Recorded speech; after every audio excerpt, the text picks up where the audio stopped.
Il-Gvern qed jaħdem biex tiġi mwaqfa l-Fondazzjoni għall-Lob Responsabbli, ir-Responsible Gaming Foundation, sabiex fl-industrija tal-lob issir enfasi fuq lob bil-aqal u sikur.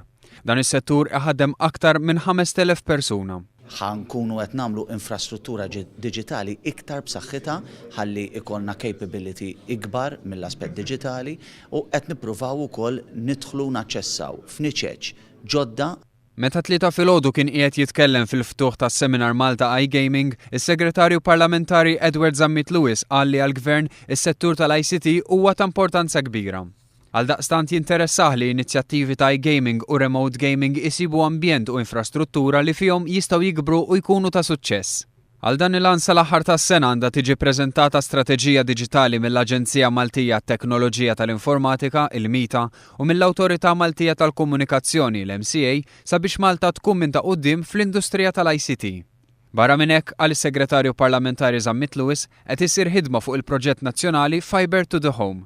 Dan joffri servizz ta' broadband b'veloċità għolja li minnu tkun tista' tibbenefika l-industrija tal-ICT u l-iGaming.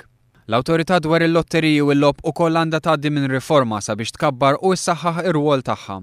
Is-Segretarju Parlamentari saħaq li l-Gvern huwa kommess li jgħin is-sistema edukattiva sabiex f'Malta jitrawmu gruppi ta' professjonisti fis-settur tal-ICT.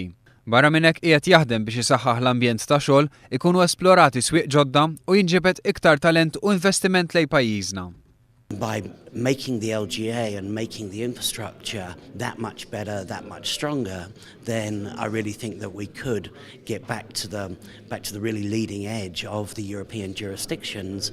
Fis-seminar tkellem ukoll iċ-Chairman Eżekuttiv tal-Awtorità dwar il-lotteriji u l-lob ġew Kuxkieri li faħħar il-qafas legali u regolatorju flessibbli ta' pajjiżna. Żied jgħid li l-awtorità teħtieġ riforma sabiex tkabbar u ssaħħaħ l-irwol tagħha biex fost l-oħrajn tkun iktar professjonali, proattiva u li tħares iktar fit-tul.